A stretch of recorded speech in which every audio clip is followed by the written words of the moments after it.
Hey, welcome back. Today, I want to talk about Carl Jung book I'm reading. This one's Civilization in Transition. It's largely his thoughts and perspectives on the state of the world, the various nations and cultures, society during the time that led into World War II, and as the world suffered through that, and the state of the world after World War II. He also looks forward towards the future and makes comments on the unique situation we found ourselves in as modern man with all of our new technologies and our new societal structures. And he makes some warnings about the future so that we can try to avoid essentially what would be another world war. And makes a lot of he gives a lot of cautionary advice. It's a bit nerve-wracking to read because you do see so many parallels between what he is warning of and the tensions in the world today. But that makes it all the more important to read now. There's some things I've been going through in the book that had me thinking, and that's what I essentially use this channel for, is to share my thoughts on things, on books that I'm reading. So I've taken some notes because this is pretty rich, and I've taken notes of his quotes and things. So I'll be referring to my notes in this video to help me organize everything and to help me to give you his quotes accurately. So he says the uprush of mass instincts was symptomatic of a compensatory move of the unconscious. Such a move was possible because of the conscious state of the people who had become estranged from natural laws of human existence. Thanks to industrialization, large portions of the population were uprooted and herded together in large centers. This new form of existence, with its mass psychology and social dependence on the fluctuations of markets and wages, produced an individual who is unstable, insecure, and suggestible. So essentially, unlike previous human history, we now have this age of industrialization where people who used to live in these smaller communities where they were, organized by their nuclear family, their more extended family and community, and then their town or village, and the next town or village was, say a mile or several miles down the road, and you may transmit information back and forth between these groups of people, at the time by walking the distance or horseback, sending, letters and such. So there's a more slowed down nature to the transmission of information and of attitudes and perspectives. Of course, information is still spread, but now we have people coming together in a way that they hadn't in a millennia, essentially, and also in a more exaggerated way, even compared to times past. Think of the Roman Empire, things like that, where people are living in these industrialized cities, and they're all crammed together. And so their psychologies are essentially blending. They're, able to transmit information and their biases and things throughout these massive groups of people very quickly. And so we have the rise of a mass psychology, before unseen in our human history. And so in our modern context, we wonder how we could become so swept away by forces beyond our control. And Jung says, where are the superior minds capable of reflection today? If they exist at all, nobody heeds them. Instead, there's a general running amok, a universal fatality against whose compelling sway the individual is powerless to defend himself. And yet this collective phenomena is the fault of the individual as well. For nations are made up of individuals, therefore the individual must consider by what means he can counter the evil.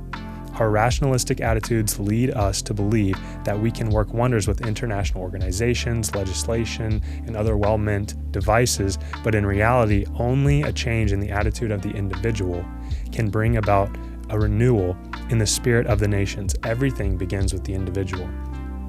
And I feel like this is so true, and it's something that we've gone so far astray from today in our modern culture. We have such an individualistic culture, but we're so concerned with others and with the attitudes of the mass psychology. We're no longer taking the time to be alone with our thoughts. We're constantly consumed by our technologies, by social media, by all of these things that are constantly just inundating us with outside external information.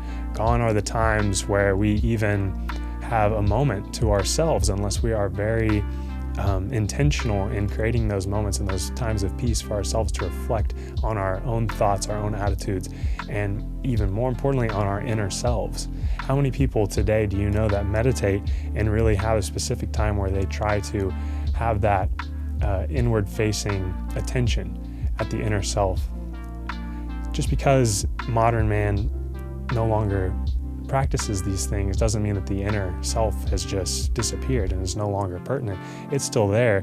And in fact, Jung consistently makes the case that when ignored, that inner psychology, the subconscious, or even the shadow specifically, grows and expands when it is not paid attention to. So we often blame the ills of society on these external conditions that we're inundated with information about. But in 1937 at Yale, Jung said, "One is always inclined to lay the blame on external circumstances, but nothing could explode in us if it had not already been there." So we all have the faults that we see in others within ourselves. There's so much projection going on at such a large scale, and no one's willing to admit that these faults, these attitudes that they hold and these emotions that take over them are not simply just the fault of some external force, but it's there inside the person already, just looking for an excuse to rear its head. And again, talking more specifically about today and the rise of the internet and social media, think about this is not just an additive increase in the ability and the potency of a mass psychology. This is exponential. We now have the ability to spread and transmit ideas instantaneously around the world. And we even have an outside force of algorithms that are calculating our own subconscious interests, and it's helping to spread particularly viral ideas with no regards to the truth of the ideas or no regards to the value of the ideas, just that which we pay attention to. So this is something that the human race has never faced before. Of course, I enjoy the internet myself, love what it's made us capable of, but I don't think that people take it as seriously as we likely should in terms of how powerful it is. It's so powerful and can raise us up, of course, as a society in many ways it has, but it has that same amount of power to pull us down into chaos that we are not prepared for. So I think about how we're so individualistic and so concerned with who we are as individuals, and we've largely dispensed with older ideas of religion and spiritual practices. But as Jung calls it, a religious impulse resting on an instinctive basis, that's a specifically human function, and that still remains, and that is filled largely by the state in many instances now, and these collective ideologies. These are new idols, as he suggests, and that these replacements do not fulfill a yearning that drove us to religion, but they simply create new dependencies, and they still leave that hole within us that we're willing to fill with things that don't serve us as well.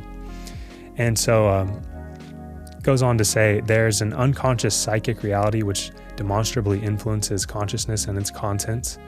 All this is known, but no practical conclusions have been drawn from this fact. We still go on thinking and acting as before, as if we were simplex and not duplex. Accordingly, we imagine ourselves to be innocuous, reasonable, and humane. We do not think of distrusting our motives or of asking ourselves how the inner man feels about the things we do in the outside world. So this is to suggest that even modern psychology, medical psychology, has demonstrated the ability of the unconscious to influence the conscious mind.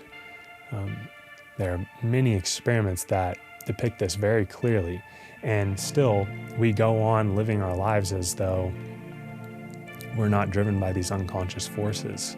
We've been so enamored with statistical fact that we resent the idea that there is an irrational data beneath the conscious that is influencing our actual actions, emotions, thoughts, and behaviors. And only by turning inward and addressing our own inner shadows can we hope to mitigate the darkness that seems so pervasive in this outer world. For the transformation of the society begins with the individual, and with each of us taking responsibility not only for our actions, but for the hidden impulses that drive them. And this is the call to action, if you will, that we need more of that, more of individuals taking responsibility for their own inner worlds. So we have someone like Dr. Peterson who says to start by cleaning your own room if you want to affect the world in a positive way. And that's both literal and metaphorical. Literal in the sense that perhaps you do literally need to clean up and organize the space around you because it's hard to embody an abstraction before acting it out in the physical world. So sometimes you have to act it out before you can abstract it. And metaphorical in the sense that before you're capable of really exerting a positive force in the outside world, do you really even know yourself yet? Because if you do not, your shadow and your unconscious desires and fantasies are still going to be affecting the way that you interface with the outside world, whether you know it or not. So by knowing oneself, you're in a more powerful position to exact the actual change on the world around you that you hope to see. If we were all doing that, then how much better of a place would the world be? Of course, the challenge is how to effectuate this change. I'm not exactly sure. If we're calling for individual responsibility among all the individuals that make up the masses, then how do we spread that message? And how do we get people to take that seriously? Particularly in a time now where people are busy with putting food on the table, going to work, maintaining all of their responsibilities, and every free moment in between is filled up with their technologies, inundating them with information that may or may not be providing any value to their life, and likely is not providing any value in terms of their ability to understand their inner self. So, I suppose there are two messages of this video. One, a call for us all, myself included, to continue our practice of understanding ourselves in a more rich way and putting into practice the philosophies that we believe in. And two, a bit of a cautionary tone, suggesting that in many ways, I believe our societies around the world are headed in the wrong direction. And I'm not exactly sure how we turn the tides of that, how we help people to understand the importance of having some inner reflection and understanding themselves. But one thing is for sure, that at the end of the day, we can all hopefully agree to have some grace for each other. Because we're all made up of fractionated elements of unconscious biases that are pushing us in many different directions. And we all have an inner and personal responsibility to understand that and to exert our own free will upon that, to work on being better versions of ourselves. We're all starting from different places in that, and we're all at different stages in that journey. So I think we can all come together and help each other to understand ourselves and help each other to better ourselves. That would be my hope for our communities and for our future. So, some deep topics, but that's reading Jung. So I hope you enjoyed this. This is a bit different of a style of a video, and it requires me to take some notes and reference them. So if you enjoy this type of video, let me know. And otherwise, I'll see you in the next one. So thanks for watching.